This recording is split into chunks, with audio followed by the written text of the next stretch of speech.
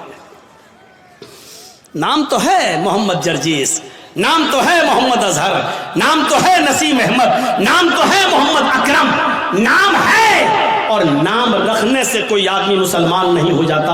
اگر نام سے ہی کوئی آدمی مسلمان ہوتا تو اللہ کی قسم عبداللہ ابن ابی ابن سلول جنت میں جاتا۔ میرے بھائیوں، اگر نام سے ہی کوئی آدمی مسلمان ہوتا تو جانے کتنے لوگ ایسے ہیں کہ جن کے نام اسلامی تھے اور وہ نبی اکرم کے مخالف تھے اور اللہ کے رسول نے ان کو جہنم میں جانے کی بشارت دی ہے۔ میرے پیارے ساتھیوں، نام رکھ لینے سے کچھ نہیں ہوتا اور نام کے ہو جانے سے کچھ نہیں ہوتا۔ ہر آدمی غور کر کے دیکھے کہ وہ کتنا پکا مسلمان ہے۔ دوسرے کی ہمدردی کا نام ہی تو اسلام ہے۔ اسی لیے تو اللہ کے نبی صلی اللہ علیہ وسلم نے فرمایا کہ وہ آدمی مومن نہیں، وہ آدمی مومن نہیں، وہ آدمی مومن نہیں۔ کون؟ جو خود پیٹ بھر کے کھانا کھا لے اور دوسرا بھائی اس کا بھوکا سو جائے۔ پڑوسی، اور پڑوسی میں قید نہیں ہے کہ مسلمان نہیں، کوئی بھی ہو، پڑوسی کا لفظ ہے، کوئی بھی ہو پڑوسی ہونا چاہیے، چاہے وہ ہندو ہو، یہودی ہو، عیسائی ہو، بدھسٹ ہو، جینی ہو، سکھ ہو، کسی بھی مذہب سے اس کا تعلق ہے۔ اگر وہ بھوکا سو گیا تو یاد رکھیے کہ آپ کی نماز آپ کے منہ پہ مار دی جائے گی۔ نماز، ہم تو نماز بھی پڑھتے ہیں تو ایسا لگتا ہے جیسے اللہ کے اوپر بہت بڑا احسان کر کے آ رہے ہیں۔ مسجد سے نکلے، داڑھی پہ ہاتھ پھیرے، نکل، السلام علیکم، وعلیکم السلام، لگ رہا ہے جیسے اللہ پر بہت بڑا احسان کر کے آیا ہے، اللہ پر بہت بڑا احسان کر کے۔ اور کچھ تو ایسے ہیں ہم سے کہے جرجیس صاحب جب سے ہم نے نمازیں پڑھنا شروع کی تب سے اور روزی روٹی میں تنگی ہو گئی، پتہ نہیں چل رہا کیا ہے۔ اس سے تو ہم پہلے جو نماز نہیں پڑھتے تھے، اس نے یہ نہیں کہا کہ ہم پڑھنا نہیں چاہتے، اس نے کہا مجھے وجہ بتاؤ مولانا صاحب، میں انکار نہیں کر رہا ہوں، میں کہتا ہوں نماز پڑھنا چاہیے، لیکن جب سے میں نے نماز پڑھنا شروع کی تب سے میرے اوپر اور پریشانیاں آنا شروع ہو گئی، میں کیا کروں مولانا صاحب آپ بتائیے۔ نماز نہیں پڑھتا تھا تو خوب ملتی تھی۔ ہم نے کہا آزمائش کس کا نام ہے، امتحان کس کا نام ہے؟ اللہ تعالیٰ نے کہا کہ ہم ہر مسلمان کو آزمائیں گے، آزمائش اس کی کریں گے۔ یہ آزمائش، یہ امتحان کس چیز کا نام ہے؟ اور سوچ کتنی بدل گئی، سوچ کتنی بدل گئی۔ آج ہم نماز پڑھ رہے ہیں اور اگر روزی روٹی میں کمی ہو جائے تو ہم کیا کہتے ہیں؟ روزی روٹی میں کمی آ جائے تو ہم کیا کہتے ہیں؟ یار جب سے نماز پڑھ رہا ہوں ہماری روزی روٹی تنگ ہو گئی ہے، ہمیں برکت نہیں ہو رہی ہے۔ اور اللہ کے نبی کے زمانے میں ایک صحابی اسلام لائے، ایک شخص اسلام لایا، صحابی بن گیا، اور جب صحابی بنا تو نماز شروع کر دی، اور جب نماز شروع کی تو وہ بکریوں کا ایک ریوڑ ان کے پاس ہو گیا، اس کے بعد اونٹوں کا ریوڑ ہو گیا، اس کے بعد ان کے پاس لمبی چوڑی رقم تیار ہو گئی، بہت امیر آدمی ہو گئے۔ وہ نماز پڑھ رہے ہیں اور دولت ان کے پاس آ رہی ہے، بھیڑیں، بکریاں، اونٹ، مالک۔ وہ آئے اللہ کے نبی کے پاس اور کہنے لگے کہ اللہ کے رسول میں بڑا کنفیوز ہوں، جب میں اسلام نہیں لایا تھا تو میں بہت غریب تھا، اور جب میں اسلام لایا اور نماز پڑھنے لگا، جب سے میں نے نمازیں پڑھنا شروع کی میرے پاس بکریاں آنا شروع ہوئی، بھیڑیں آنا شروع ہوئی، اونٹ آنا شروع ہوئے، گھوڑے آنا شروع ہوئے، کچر آنا شروع ہوئے، میرے پاس دولت رکنے کا نام نہیں لیتی ہے۔ اللہ کے نبی نے فرمایا ٹھیک ہے تمہاری عبادت کی برکت ہے، اللہ تمہیں نواز رہا ہے۔ اس نے کہا نہیں، اے اللہ کے نبی میں یہ سوچ رہا ہوں، اے اللہ کے رسول میں یہ سوچ رہا ہوں، کہیں اللہ میری عبادتوں کا صلہ، اللہ میری نماز کا صلہ، اللہ میری نماز کا بدلہ اور نماز کا انعام اسی دنیا میں تو مجھے نہیں دے رہا ہے، اور آخرت میں کہیں ہمیں محروم تو نہیں کر دے گا۔ ایسا تو نہیں کہ دنیا میں مجھے سب کچھ مل جائے اور اللہ تعالیٰ آخرت میں ہمیں ہماری عبادتوں کا کوئی صلہ نہ دے۔ الٹی سوچ، ہماری الٹی سوچ. مولانا جب سے میں نے نمازیں پڑھنا شروع کی برکت ہی نہیں ہو رہی ہے. اور وہ کیا کہہ رہے ہیں، اے اللہ کے رسول جب سے میں نے نمازیں پڑھی دولت رکی نہیں رہی. کہیں اللہ ہمیں اسی دنیا میں تو نہیں دے رہا ہے اور آخرت میں کہیں محروم تو نہیں کر دے گا؟ سوچ بدلو اپنی سوچ. وَلَنَبْلُوَنَّكُمْ بِشَيْءٍ مِّنَ الْخَوْفِ وَالْجُوعِ وَنَقْصٍ مِّنَ الْأَمْوَالِ وَالْأَنفُسِ وَالثَّمَرَاتِ وَبَشِّرِ الصَّابِرِينَ. اللہ کہتا ہم تمہیں آزمائیں گے. مسلمانوں سنو، اللہ کہتا ہم تمہیں آزمائیں گے. وَلَنَبْلُوَنَّكُمْ بِشَيْءٍ مِّنَ الْخَوْفِ، ہم تمہیں آزمائیں گے خوف ڈال کر. ایسے حالات پیدا کر دیں گے کہ تم ڈرو گے. جیسے آج پورے ہندوستان کے ہی نہیں پوری دنیا کے حالات پر آپ نظر ڈالیے آپ، اور کسی ایک جگہ پر بھی آپ دیکھ لیجئے کہ مسلمان جہاں رہتا ہے اس مسلمان کو کہیں امن، کہیں شانتی، کہیں سکون اس کو نظر آ رہا ہے؟ مجھے بتائیے. ایران کے حالات دیکھیے، مسلمان کہیں سکون کے ساتھ ہے. سیریا کے حالات دیکھیے، مسلمان کہیں سکون کے ساتھ ہے. لبنان کے حالات دیکھیے، کہیں مسلمان سکون کے ساتھ ہے. عراق کے حالات دیکھیے، مسلمان کہیں سکون کے ساتھ ہے. فلسطین کے حالات دیکھیے، مسلمان کہیں سکون کے ساتھ ہے. اردن کے حالات دیکھیے، مسلمان کہیں سکون کے ساتھ ہے. مجھے دنیا کا کوئی ایسا چپا بتائیے جہاں مسلمان رہتا ہے اور وہاں سکون کے ساتھ ہو. آپ اپنا پڑوسی ملک دیکھ لیجئے، مسجدوں میں بمباری ہو رہی ہے، ایک دوسرے کو مار رہا ہے، قتل کر رہا ہے. آپ کے اپنے پڑوسی ملک کے اندر مسجدیں تک محفوظ نہیں ہیں اور وہاں آتم گھاتی حملے ہو رہے ہیں. یہ کون سا اسلام ہے اور کون سی اسلام کی تعلیم ہے؟ میرے بھائیوں، آپ دنیا کی کسی چپے پہ جا کر دیکھ لو اور بتاؤ، اتہاس، ہسٹری اور آج کی موجودہ حالات کا جائزہ لے کر مجھے بتاؤ کہ مسلمان کہاں چین و سکون کے ساتھ ہے. ضربت علیہم الذلۃ والمسکنہ، اتنا ذلیل، اتنا رسوا، اتنا انسلٹڈ، اتنا ذلیل اور رسوا دنیا کے کسی دور میں نہیں ہوا تھا جتنا آج کے دور میں مسلمان ہے. کیوں؟ اس کی وجہ یہ ہے کہ آج اس کے اندر سے ایمان نکل چکا ہے. وَلَا تَهِنُوا وَلَا تَحْزَنُوا وَأَنْتُمُ الْأَعْلَوْنَ إِن كُنتُم مُّؤْمِنِينَ. اللہ نے تو حکومت و سلطنت دینے کا وعدہ، عزت و سرداری دینے کا وعدہ اس شرط پہ کیا تھا کہ اگر تمہارے اندر ایمان ہوگا تو ہم تمہیں عزت دیں گے، ہم تمہیں بلندی دیں گے، ہم تمہیں باعزت بنائیں گے. میرے پیارے ساتھیوں، آج ہم جتنا ذلیل ہیں اس کی وجہ یہ ہے کہ آج ہمارے اندر اتنا ہی ایمان کمزور ہے. آج اتنا ہی ایمان کمزور ہے آج ہمارے اندر. ابھی کوئی کہہ دے کسی کا چہرہ دیکھ کر، اور میں نے یہ دوسروں کو تو چھوڑو، میں نے اپنوں کو دیکھا ہے. اپنوں سے مراد سمجھ رہے ہیں شیر شاہ برادری کو، اور بھی کھل کے کہہ دوں اہل حدیثوں کو. بس ایسے ہی، ارے باپ تمہارا چہرے پہ دیکھو اور مایوس پریشان نظر آتے ہو. دیکھیے دھول میں لاٹھی مار رہے ہیں، حقیقت میں ہمیں کچھ نہیں معلوم. مجھے لگتا ہے کہ ضرور تمہارا کوئی رشتہ دار تمہارے ساتھ گڑبڑ کر رہا ہے، جادو ٹونا کا اثر لگ رہا ہے تمہارے اوپر. اس کے بعد وہ بس آپ کے پیچھے ہاتھ دھو کر نہیں، نہا دھو کر پڑ جائے گا. ہے مولانا صاحب آپ کو کیسے معلوم؟ بالکل صحیح بات ہے مولانا صاحب، جتنا پیسہ آتا ہے بچتا ہی نہیں ہے. ہم کماتے بہت ہیں، ایک دن میں 10,000 روپے کماتے ہیں، لیکن گھر آتے آتے ہمارا کبھی بیٹا بیمار، کبھی بیوی بیمار، کبھی یہ بیمار، کبھی وہ بیمار، ایک دم چلا جاتا ہے. مولانا برکت نہیں ہو رہی ہے. آپ نے صحیح پہچانا ہے. اب مولانا صاحب کو موقع مل گیا بکرا حلال کرنے کا. اب صحیح ہے، یہ آدمی بس میرے جال میں پھنس گیا. ایک آدمی تو باقاعدہ ایسا ملا، کہنے لگا کہ بہت اچھی بات آپ نے کہی ہے، اس کا علاج تو ہو جائے گا لیکن خرچہ بہت پڑے گا. اس بیچارے مجبور آدمی نے کہا کہ کتنا خرچہ لگے گا مولانا صاحب؟ کہ بہت زیادہ نہیں، بس دنیا میں 1,24,000 نبی آئے، ہر نبی کے نام پر 1 روپیہ دے دو. تمہاری مصیبت حل ہو جائے گی۔ اب سوچو کہ ہر نبی کے نام پر 1 روپیہ دے گا تو 1,24,000، یعنی مولوی صاحب کی ڈیمانڈ یہ ہے کہ 1,24,000 روپے ہم کو دے دو، تمہاری مصیبت دور ہو جائے گی۔ اور اس کو کم آنکنے کا انداز دیکھو، ہر نبی کے نام پر 1 روپیہ، ارے ایک نبی کے نام پر 1 ہی روپیہ تو مانگ رہے ہیں۔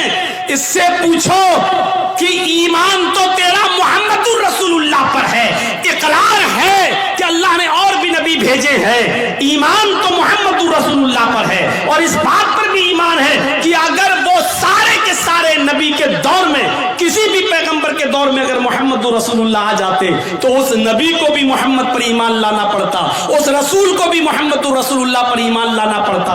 جب اس رسول کی رسالت محمد الرسول اللہ کے آ جانے کے بعد کالعدم ہے، منسوخ ہے، تو پھر اس کے نام پر تو پیسہ کیسے مانگ سکتا ہے؟ اس کے نام پر تو روپیہ کیسے مانگ سکتا ہے؟ اس کے نام پر تو پیسہ کی ڈیمانڈ کیسے کر سکتا ہے؟ یہ کوئی سوال اگر کر دے گا تو کہہ دیں گے وہابی ہو تم، تم یہاں سے، یہ اتنی عقل تو وہابیوں کے پاس ہوتی، تمہارے پاس کہاں سے آ گئی؟ میرے ساتھیو، اللہ نے کہا یا ایھا الذین آمنوا وَلَنَبْلُوَنَّكُمْ بِشَيْءٍ مِّنَ الْخَوْفِ، ہم خوف ڈال کر بھی تمہیں آزمائیں گے۔ یہ خوف نہیں تو اور کیا ہے؟ آج کے حالات پر ذرا نظر ڈالیے، خوف ڈال کر بھی ہم تمہیں آزمائیں گے۔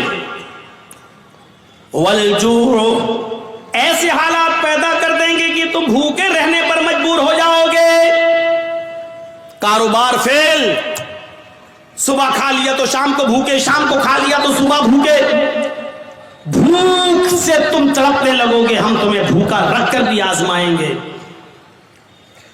وَنَقْصٍ مِّنَ الْأَمْوَالِ، تمہارے مالوں میں نقصان کر کے بھی ہم تمہیں آزمائیں گے۔ وَالْأَنفُسِ، تمہاری جانیں لے کر بھی ہم تمہیں آزمائیں گے۔ دیکھیے کیسی کیٹاگری بیان کی اللہ نے، خوف ڈال کر بھی آزمائیں گے، بھوکا مار کر، بھوکا رکھ کر بھی آزمائیں گے، تمہارے مالوں میں نقصان پہنچا کر بھی تمہیں آزمائیں گے، تمہاری جانیں لے کر بھی آزمائیں گے۔ والثمرات، تمہارے پھل فروٹ، کھیتیاں باڑیاں، کھیت اور سبزیاں برباد کر کے بھی ہم تمہیں آزمائیں گے، یعنی تمہارے کھیتوں میں نقصان کر کے جس کی تم پیداوار کرتے ہو، مکئی، چاول، دھان، بھٹا، جن چیزوں کو تم زمین میں اگاتے ہو، زمین سے پیدا کرتے ہو، پھل فروٹ سبزی کی شکل میں، اناج کی شکل میں، ہم اس کو بھی برباد کر کے ہم تمہیں آزمائیں گے۔ ان تمام شکلوں میں ہم تمہارا ایگزام لیں گے، ہم تمہارا امتحان لیں گے۔ وَبَشِّرِ الصَّابِرِينَ، اے محمد صلی اللہ علیہ وسلم، میرے جو بندے ان تمام چیزوں میں صبر کر لیں اور اللہ کے علاوہ کسی اور کا دامن نہ تھامیں، اللہ کے علاوہ کسی اور کا دامن نہ پکڑیں، اللہ کہتا ہے وَبَشِّرِ الصَّابِرِينَ، ایسے لوگوں کو جنت کی بشارت دے دو، ایسے لوگوں کو جنت کی خوشخبری سنا دو، ان لوگوں کے لیے جنت ہے۔ ہم مسلمان بنے پھر رہے ہیں، خوف برداشت نہیں کر سکتے ہیں، مالوں میں نقصان ہو جائے تو اللہ کو دوش کرنے لگتے، میں نے کیا بگاڑا ہے۔ کافروں کو ملے حور و قصور اور مسلمان کو فقط وعدے حور۔ دنیا میں ساری نعمتیں بے نمازیوں، بے روزگاروں کے پاس موجود ہیں اور ہمیں کچھ نہیں مل رہا ہے، ہم عبادت کر رہے ہیں تو اور زیادہ پریشانی، آپ اللہ سے شکایتیں کرنے لگتے ہیں۔ میرے بھائیوں، یہ سب سے بڑی جہالت ہے ہماری، یہ سب سے بڑی جہالت ہے ہماری۔ ہمیں پکا اور سچا مسلمان بننا ہے، ہمیں یہ دیکھنا ہے کہ ہم اللہ کی عبادت کے ساتھ ساتھ اس کی مخلوق کا کتنا حق ادا کر رہے ہیں۔ ارے تم تو انسانوں کی بات کرتے ہو اور جرچیز تم تو پڑوسیوں کی بات کرتے ہو۔ اسلام تو یہ کہتا ہے کہ کسی بھی کبوتر کو، کسی بھی مرغی کو، کسی بھی جانور کو باندھ کر اس پر نشانہ نہ لگاؤ۔ کتنے لوگ ایسے ہیں جو جانوروں پر نشانہ لگاتے ہیں، کتنے لوگ ایسے ہیں مستقبل قریب کے اندر، ماضی قریب کے اندر ایسے بہت سے لوگوں کو تو میں نے اپنی آنکھوں سے دیکھا ہے جو جانوروں کو لڑایا کرتے تھے۔ دیسی مرغے، مرغ کی لڑائی ہوا کرتی تھی، ان میں ناخن ان کے بڑے بڑے کر دیے جاتے تھے اور مرغ آپس میں لڑاتے ہیں، جب تک وہ خون کھچر نہ ہو جائے اور ایک مرغا جب تک بھاگ نہ جائے تب تک ہار جیت کا فیصلہ نہیں ہوتا۔ پتہ نہیں اب یہ ہوتا ہے کہ نہیں ہوتا ہے۔ ہمارے اتر پردیش میں یہ جہالت آج بھی چلتی ہے مجھے نہیں معلوم کہ آپ کے بہار و بنگال میں کیا کنڈیشن ہے۔ میرے پیارے ساتھیوں، اسلام اس لڑائی کو، جانوروں کی اور پرندوں کی اس لڑائی کو بھی حرام قرار دیتا ہے، اور مرغ کو لڑا کر زخمی کرنے والوں کو بھی مجرم قرار دیتا ہے۔ میرے پیارے ساتھیوں، اسلام تو وہ پیارا مذہب ہے کہ ایک عورت نے ایک بلی کو پکڑ لیا، اور بلی کو پکڑنے کے بعد باندھ دیا، اور 3 دن اس کو بھوکا اور پیاسا رکھا، یہاں تک کہ وہ مر گئی۔ نہ چھوڑتی تھی کہ وہ شکار کر کے اپنا غذا حاصل کر لے، اپنا رزق حاصل کر لے، نہ خود اس کو کھانا دیتی تھی۔ بلی بھوکی پیاسی مر گئی۔ وہ نمازی تھی، سنو، ہاں غور کرو حدیث کے الفاظ پر، وہ نمازی تھی، وہ روزے دار تھی، وہ اللہ کی عبادت بھی کیا کرتی تھی، اللہ کو مانا بھی کرتی تھی، لیکن اس نے اللہ کی ایک مخلوق بلی کو باندھ دیا، اس کو بھوکا رکھا اور پیاسا رکھا، اور اس بلی کو بھوک اور پیاس کی شدت سے مار ڈالا۔